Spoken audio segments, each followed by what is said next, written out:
जी समझी नहीं जाए, ये हम लोगों की जीत नहीं, ये भारत की जीत है। ये बाबा साहब ने जो संविधान बनाया उसकी जीत है। ये भारत के सेकुलरिज्म की जीत है। ये गंगा जमुनी तहजीब की जीत है। ये भारत के जो संविधान में एक चीज़ रखी बाबा साहब ने कि हमारा देश 3 स्तंभों पर टिका हुआ है, एक एग्जीक्यूटिव, लेजिस्लेशन और जुडिशरी।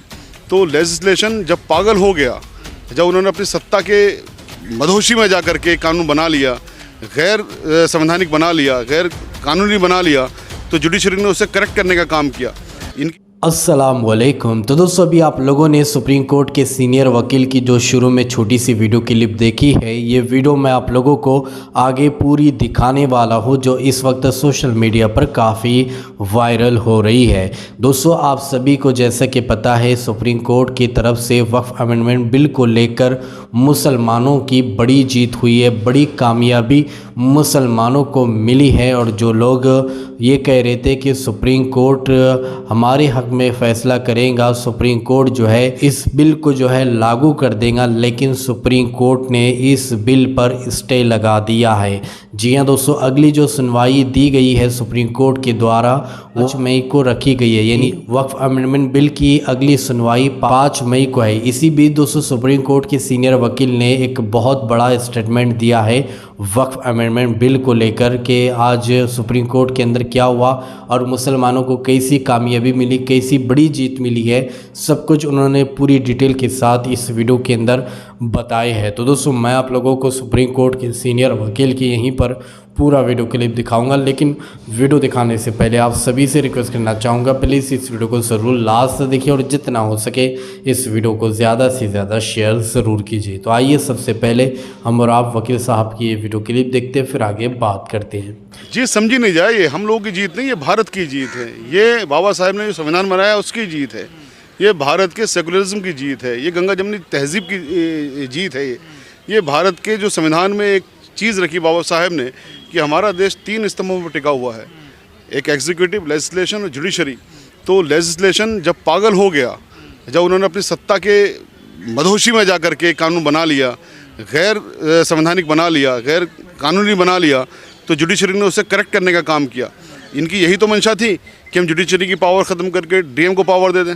आज वो भी स्टे हो गया, जब कह दिया कि किसी तरह के वक्त के साथ वो भी स्टे हो गया, क्योंकि जब ये हो गया कि आप किसी भी तरह के वक्त में छेड़छाड़ नहीं करेंगे। डीएम को पावर क्या दी थी? डीएम को पावर ये दी थी कि वो जिस भी वक्फ की ज़मीन पे हाथ रख देगा और ये कहेगा कि मुझे लगता है कि ये वक्फ की नहीं है, तो फ़ौरन वो वक्फ की नहीं मानी जाएगी। तो अब क्या कह दिया, आज क्या ऑर्डर हो गया कि किसी भी तरह का वक्फ, चाहे वो रजिस्टर्ड है, अनरजिस्टर्ड है, एस्टेब्लिश्ड है, अनएस्टेब्लिश्ड है, नोटिफाइड है, डी नोटिफाइड है, अब आप कोई छेड़छाड़ वक्फ के अंदर नहीं करेंगे। यानी डीएम की पावर पूरी तरह से ख़त्म कर दी है। तो पूरे कानून पर रोक लगी, कुछ पॉइंटों पर रोक? कानून के अंदर जो मेन चीज़ थी, जो मेन ग्रीवेंसेस हैं, इन ग्रीवेंसेस इन 2 पॉइंट के अंदर कवर हो जाते हैं कि आप वक्त के अंदर छेड़छाड़ नहीं करेंगे और आप कोई अपॉइंटमेंट नहीं करेंगे किसी भी गैर मुस्लिम का, वो दोनों के अंदर ही कवर हो जाता है। तो एक तरह से पूरे अमेंडमेंट में ही ये एक तरह से रोक है। आप इतने वरिष्ठ वकील हैं, क्या लग रहा 7 दिन बाद क्या होगा इस पे? क्या सरकार जवाब दे पाएगी या? सर, इसमें स्टे चलता रहेगा। जो लोग कहते हैं क्लेम में, फिर पुनरावृत्ति कर रहा हूँ कि 10 साल से मेहनत कर रहे थे, 10 साल से मेहनत कर रहे थे, तो आप उस जवाब को नहीं बता सके जिस जवाब को आपके तमाम प्रवक्ता टेलीविजन चैनल में बैठ के कहते हैं मुसलमानों के फ़ायदे के लिए बनाया। बहुत सारे हिंदू एंडोमेंट बोर्ड में भी गैर हिंदू हैं। आप इन छोटी छोटी चीज़ों का जवाब नहीं दे सके तो आप क्या जवाब दे पाएंगे? कौन से मटेरियल कर लेंगे? तो एक इनका बहाना था कि स्टे ना हो, कि ये केस आगे चल जाए और इस तरह से फिर लंबे उसमें ये चला जाए मामला। लेकिन ऑनरेबल सुप्रीम कोर्ट इनके इस झांसे में नहीं आई और आज जो ऑर्डर हुआ है, अगर इसको वायलेट कर दिया किसी भी प्रदेश की या देश की सरकार ने, तो सब लोग जेल जाएंगे। जो आंदोलन चल रहे थे इसके विरोध में, क्या अब उनको रुक जाना चाहिए या अभी कंटिन्यू? आंदोलन का तो कोई मतलब ही नहीं होता ना। जो चीज़ हम चाहते थे, अल्लाह का शुक्र, जुडिशरी से हमें मिल गई, भारत के संविधान के जरिए हमें मिल गई। हिंसा हो रही है बंगाल में, जो हिंसा हो रही है वो मेरा ख्याल है प्रायोजित हिंसा है, क्योंकि बंगाल के सीएम ने जब ये कह दिया कि वहाँ पर हम इस वाले अमेंडमेंट को लागू ही नहीं करेंगे। आर्टिकल 252 क्लॉज 4 में प्रावधान है कि कोई भी स्टेट की सरकार किसी भी अमेंडमेंट को चाहे या एक्ट को चाहे तो अपने यहाँ पर लागू ना करे। तो जब वहाँ पर दे दिया था, फिर वहाँ पर हिंसा होने का मतलब नहीं होता। तो मेरे ख्याल है भारतीय जनता पार्टी वालों ने करवाया इस आंदोलन को विफल करने के लिए। अमित शाह जी तो कह रहे कानून मानना पड़ेगा, पास हो गया, अब क्या करेंगे? अब अमित शाह जी को सुप्रीम कोर्ट की माननी पड़ेगी, नहीं माने जाएंगे। अमित शाह जी भी बिल्कुल, वो प्राइम मिनिस्टर साहब भी जेल जाएंगे अगर नहीं मानेंगे तो। सुप्रीम कोर्ट से बड़ा तो कुछ नहीं है सर। कि वक्त जिस पे हाथ रख जमीन वो जमीन उसकी हो जाती तो है ऐसा इसी बात का इसका भी कोई एग्जाम्पल नहीं दे सके। कल इसके लिए भी टाइम लिया था इन्होंने, इसका भी कोई एग्जाम्पल नहीं दे सके। एक एग्जाम्पल तो बता दें। यही एक साउथ का गांव को बताया जा रहा पूरा गांव सर, यही तो कुरीतियां इन्होंने करी कि जब इन्होंने एक्ट पास करना था तो इन्होंने इस तरह की कुरीतियां फैलाई। उन कुरीतियों का कोई जवाब नहीं है। उन तमाम जो कंसर्न वक्फ बोर्ड है उन्होंने कह दिया हमने कोई ऐसा नोटिस जारी नहीं किया। उन कुरीतियों की वजह से ही तो ये लोग आज फेल हुए हैं कि कुरीतियों का चूंकि कोई एविडेंस तो हो नहीं सकता, तो एविडेंस नहीं रख सके ये। कल यही तो कहा था कि हम ला के दे देंगे। बताइए, जैसे आप भी बता रहे हैं साहब फलां गांव के अंदर नोटिस दे दिया, ला के रखने में क्या दिक्कत है? रख देते उसको ला के। ना आप बड़े हैं, ना सरकार बड़ी है, ना हम बड़े हैं। बाबा साहब का संविधान सबसे बड़ा है और संविधान ने व्यवस्था दी है कि सरकार अगर पागल भी हो जाए, सत्ता के नशे में आकर क्योंकि ऐसा कानून बना दे जो गैर कानूनी हो, तो कोर्ट उसको करेक्ट करने का काम करेगी, एडजुडिकेशन करने का काम ऑनरेबल कोर्ट का है। आज ये बात भी जब ये बात तुषार मेहता साहब ने कहा कि साहब पार्लियामेंट का बनाया हुआ कानून आप स्टे नहीं कर सकते, तो ऑनरेबल सुप्रीम कोर्ट के यही अल्फाज थे कि ये जो व्यवस्था है, लेजिस्लेशन कानून बना सकता है, उसको एडजुडिकेट तो हम ही करेंगे ना, तो हमारी पावर है पूरी तरह से। तो ये ऑनरेबल सुप्रीम कोर्ट की पावर है, इसमें किसी पावर में किसी का कोई हस्तक्षेप नहीं है।